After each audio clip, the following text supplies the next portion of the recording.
या मालिकेच्या आजच्या भागात आपण पाहणार आहोत सावली चंद्रकांतसाठी दूध घेऊन आलेली असते आणि मग त्यानंतर ती त्यांच्याशी थोडा वेळ बोलते आणि तेथून निघून जाते. सावली गेल्यानंतर तिलोत्तमा त्या ठिकाणी येते आणि हसतच सावलीकडे पाहत असते. तर चंद्रकांत तिला काय झालं आहे हे विचारतो, पण तिलोत्तमा काही बोलत नाही. आणि मग त्यानंतर चंद्रकांत राजश्री प्रोडक्टच्या उद्घाटनाच्या वेळी जो काही प्रकार घडला त्याविषयी तिलोत्तमासोबत बोलू लागतो. तो म्हणत असतो की तुला काय वाटतं ग, सावली खरंच गाणं गात असेल का? म्हणजे त्या निंबाळकरांना असं का वाटलं असेल की तो आवाज आपल्या सावलीचा आहे? आणि ते ऐकून तिलोत्तमा हसतच म्हणते की अरे वा, आज तुम्ही पहिल्यांदा मला काय वाटतंय हे विचारताय. एरवी तर तुम्ही त्या मुलीची बाजू घेऊन सरळ माझ्याशी बोलायलाच उभे राहता. आणि ते ऐकून चंद्रकांत हसून म्हणतात की अगं असं काही नाही आहे. तर तिलोत्तमासुद्धा हसून म्हणते की हो माहिती आहे मला. आणि मग त्यानंतर ती चंद्रकांतला असं सांगते की कोणी काही बोललं तरी मला हे पक्क माहिती आहे की ही मुलगी म्हणजे ना बांडगुळ आहे, दुसऱ्यांच्या जीवावर जागणारी. आणि ते ऐकून चंद्रकांत म्हणतात की अगं असं तिला बोलू नको. पण तिलोत्तमा म्हणत असते की मी काही चुकीचं बोलत नाही आहे. आणि तुम्हाला माहिती आहे ना, भैरवी वजे हे नाव किती मोठं आहे ते. आणि ही मुलगी खुशाल तिच्या मुलीच्या आवाजावर हक्क सांगायला निघाली, असं कुठे असतं का? आणि ते ऐकून चंद्रकांत म्हणतो की खरं आहे, पण मग भैरवी एवढी का घाबरली होती? म्हणजे तिला घाबरण्याची काय गरज आहे? तर तिलोत्तमा म्हणत असते की असं कसं, शेवटी भैरवी एक कलाकार आहे आणि वजे घराण्याचं किती मोठं नाव आहे माहिती आहे ना तुम्हाला. जर उद्या उठसूट कोणीही ताराच्या आवाजावर हक्क सांगायला लागलं तर मग अफवा पसरायला वेळ लागणार नाही ना. म्हणून मग भैरवीचं एक आई म्हणून घाबरणं साहजिकच आहे. आणि मला तर असं वाटतं की या मुलीला गाणं वगैरे काही गाता येतच नसणार, कारण जर हिला खरंच गाणं गाता आलं असतं ना तर भैरवीने हिचा आवाज दाबला नसता. भैरवी एक हाडाची कलाकार आहे, ती कधीच कोणासोबत चुकीचं वागू शकत नाही. आणि ते ऐकून चंद्रकांतसुद्धा म्हणतात की ठीक आहे, कदाचित असंच असू शकतं. तर तिलोत्तमा म्हणत असते की खरं तर या मुलीला जे करायचं आहे ते तिने करावं, मला मुळात काही फरक पडतच नाही. फक्त तिने माझ्या सारंगच्या आयुष्यामध्ये कोणतंही वादळ घेऊन येऊ नये एवढंच मला वाटतं. दुसरीकडे सारंगसुद्धा विचारातच असतो आणि कार्यक्रमात जे काही घडलं पाठीमागे नेमका काय अर्थ असेल हे शोधण्याचा तो प्रयत्न करत असतो. तितक्यात अमृता त्या ठिकाणी येते. ती त्याला विचारते की तू सुद्धा कार्यक्रमात जे घडलं त्याचाच विचार करतोय ना? आणि त्यावेळी सारंग हो म्हणतो. म्हणत असतो की वहिनी, मला कळत नाही आहे की त्यांना असं का वाटलं की सावली गाणं गात असेल म्हणून. आणि त्यावेळी अमृता म्हणते की आता या प्रश्नाचं उत्तर तुला फक्त सावलीच देऊ शकते आणि माझी खात्री आहे की ती कधीही तुझ्याशी खोटं बोलणार नाही. त्यामुळे एकदा तू तिला हे सगळं विचारून घे. त्यावर सारंग हो म्हणतो. त्यानंतर मग तो अमृताला राजकुमारबद्दल विचारतो. अमृता सांगते की ते घरी आले होते, पण मग एका कामानिमित्त पुन्हा बाहेर गेले, अजून ते घरी आलेले नाही आहेत. आणि ते ऐकून सारंग विचारतो की दादाला नेहमीच असा उशीर होतो का? तर अमृता म्हणते की नाही, पण कधी काम असेल तर मग उशीर होतो. आणि आता तर आई त्यांच्यावर चिडल्या आहेत ना, मग बघा ते उशिराच घरी येतील.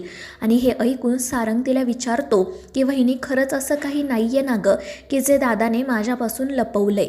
आणि दादा तुझ्याशी नीट बोलतो ना, नीट वागतो ना? आणि त्यावेळी अमृता म्हणते की हो सारंग भाऊजी, ते माझ्याशी व्यवस्थित वागतात, बोलतात. आणि एक वेळ त्यांनी जर मला एखादी गोष्ट सांगितली नाही ना तरी ते तुम्हाला नक्की सांगतील, एवढी माझी खात्री आहे. त्यांनी तुमच्यापासून काहीही लपवलेलं नाही आहे. आणि ते ऐकून मग सारंग म्हणतो की ठीक आहे, आणि अमृता तेथून निघून जाते. दुसरीकडे ती भैरवी खूप चिडलेली असते. तिला सतत जेव्हा तिने डॅडींसमोर हात पसरले होते तेव्हाचा क्षण आठवत असतो. तितक्यात तारा त्या ठिकाणी येते. भैरवी तिच्यावरही विनाकारण ओरडते.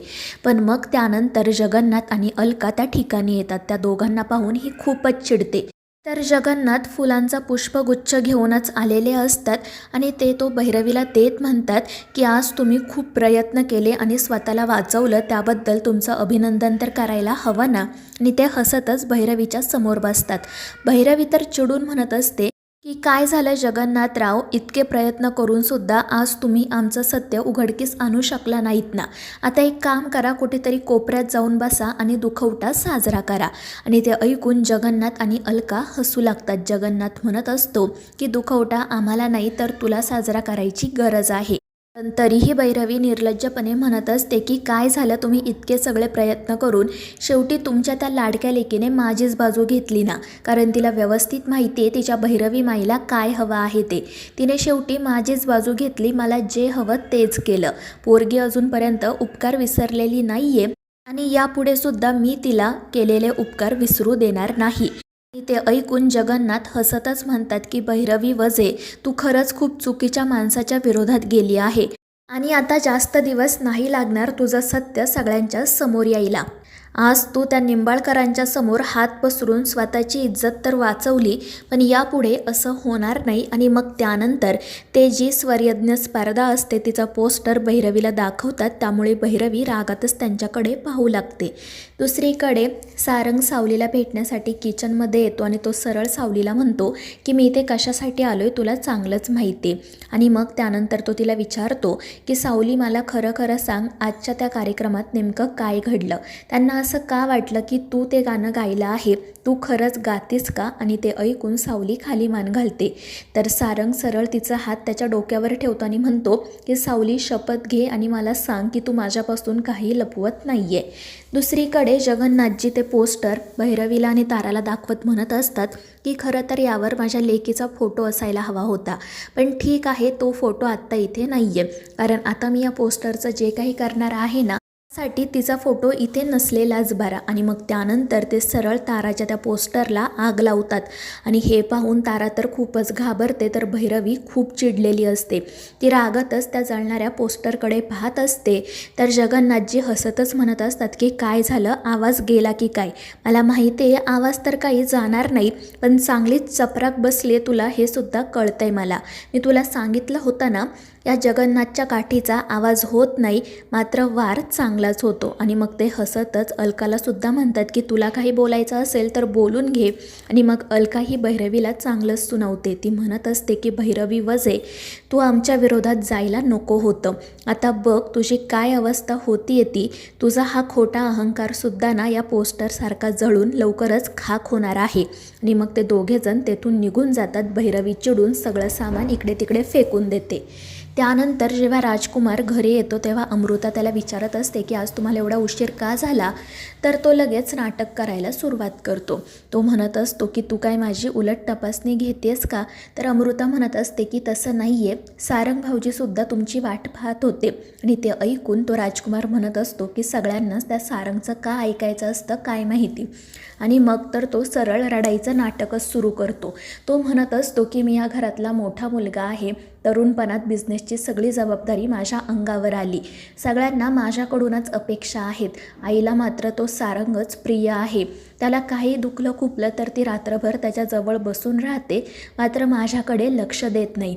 या घराला वारससुद्धा माझ्याकडूनच हवाय आणि मी तो काही त्यांना देऊ शकत नाही, यातही चूक माझीच आहे. आणि मग तो अमृतालाही नाटक करत म्हणू लागतो की अमृता, तू काळजी करू नको, जे काही घडते त्यात तुझी चूक नाही आहे गं, माझीच चूक आहे. माझंच नशीब खोटं आहे. जर माझ्या जागी दुसरं कोणी असताना तर कधीच हे घर आणि संसार सोडून गेलं असतं. आणि हे ऐकून अमृता घाबरते. तर तो नाटक करत म्हणू लागतो की काळजी करू नको, मी कुठेही जाणार नाही आहे. आणि मग तो तेथून निघून जातो. दुसरीकडे सावली सारंगला म्हणत असते की सारंग सर, एवढ्या छोट्या गोष्टीसाठी तुम्ही मला शपथ का घ्यायला सांगताय? आणि कसं आहे ना, विठ्ठलाने प्रत्येकाच्या गळ्यात स्वर दिला आहे आणि वजे घराण्याचं तर संगीतामध्ये किती मोठं नाव आहे तुम्हाला माहितीच आहे ना, म्हणून मी तिथे रमते. पण सारंग तिला स्पष्टपणे विचारतो की सावली, मला सांग की भैरवी वजे, तारा वजे, तू आणि गाणं यांचा नेमका काय संबंध आहे? आणि सारंगचा तो प्रश्न ऐकून सावली खाली मान घालते. तर मित्रांनो, या मालिकेच्या पुढील भागांच्या अपडेटसाठी आपल्या चॅनेलला सबस्क्राईब करा.